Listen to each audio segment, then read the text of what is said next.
오늘은 2023년 6월 18일 연중 제11 주일입니다. 성부와 성자와 성령의 이름으로 아멘.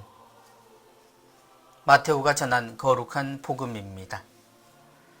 그때 예수님께서는 군중을 보시고 가엾은 마음이 드셨다. 그들이 목자 없는 양들처럼 시달리며 기가 꺾여 있었기 때문이다. 그래서 제자들에게 말씀하셨다. 수확할 것은 많은데 일꾼은 적다. 그러니 수확할 밭의 주인님께 일꾼들을 보내주십사고 청하여라.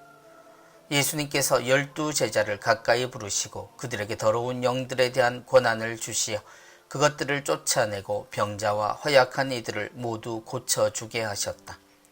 12 사도의 이름은 이러하다.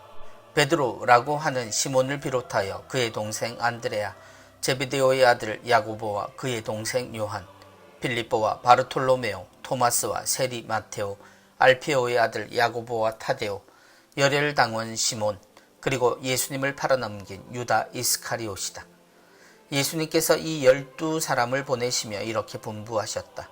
다른 민족들에게 가는 길로 가지 말고 사마리아인들의 고을에도 들어가지 마라. 이스라엘 집안의 길 잃은 양들에게 가라. 가서 하늘나라가 가까이 왔다 하고 선포하여라. 앓는 이들을 고쳐주고 죽은 이들을 일으켜 주어라. 나병 환자들을 깨끗하게 해주고 마귀들을 쫓아내어라. 너희가 거저 받았으니 거저 주어라. 주님의 말씀입니다. 그리스도님 찬미합니다.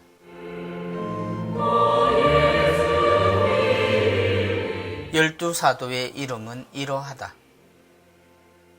예수님의 구원 사건들을 긴 시간을 걸어온 우리는 올해도 사순절과 주님의 순환과 부활의 성주관을 거쳐 부활 시기를 지냈습니다.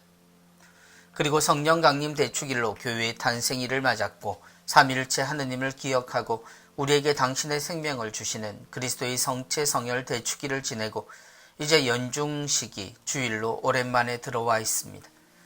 늘 푸른 산들처럼 별일 없는 듯 느껴지는 녹색의 제이처럼 우리에게 이제 주님은 특별한 사건 속의 주인공이 아니라 우리의 삶에서 늘 기억하고 살아야 하는 하느님의 뜻을 전해 주십니다.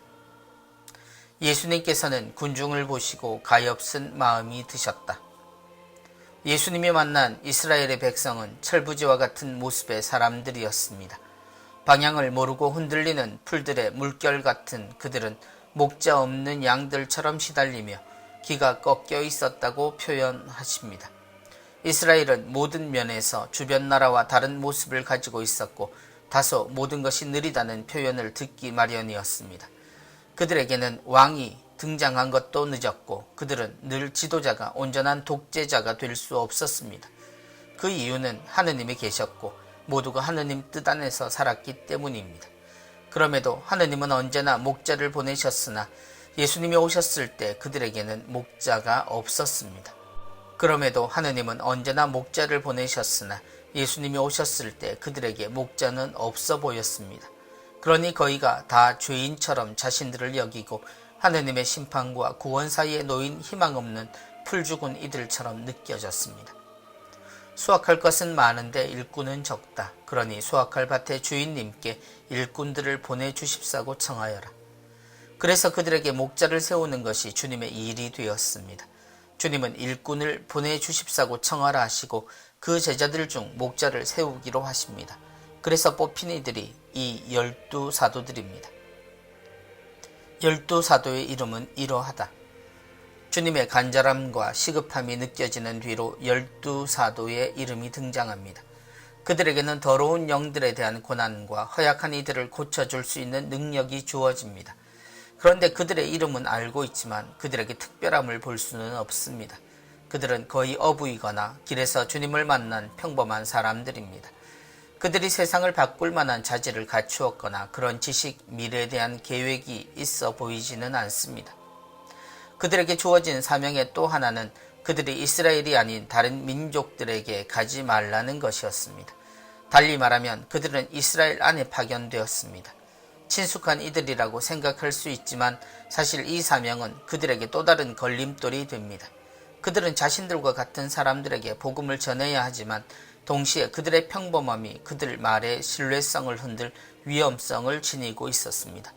그렇게 시작된 이 위험천만한 사람들의 사명이 지금 2023년 우리에게 전해진 주님의 말씀들입니다. 그래서 그들의 이름을 외우며 여러분의 이름은 어떤지 묻고 싶습니다. 여러분은 사람들에게 내세울 만한 어떤 것을 가지고 있습니까?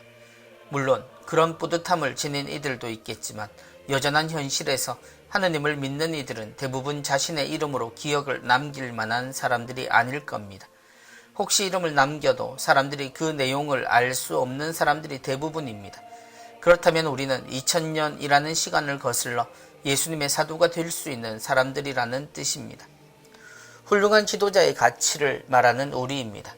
정리되지 못한 우리의 역사 속 우리는 우리 손으로 지도자를 뽑는 것의 가치를 아직도 잘 알지 못합니다. 뽑힌 사람은 뽑은 사람보다 높을 수 없음에도 우리는 아직 우리에게 좋은 지도자가 나타나야 한다고들 말하고 높은 사람이라는 말에 익숙합니다. 그러나 주님은 그런 지도자가 세상을 바꾸지 못한다는 것을 이미 알려주셨습니다.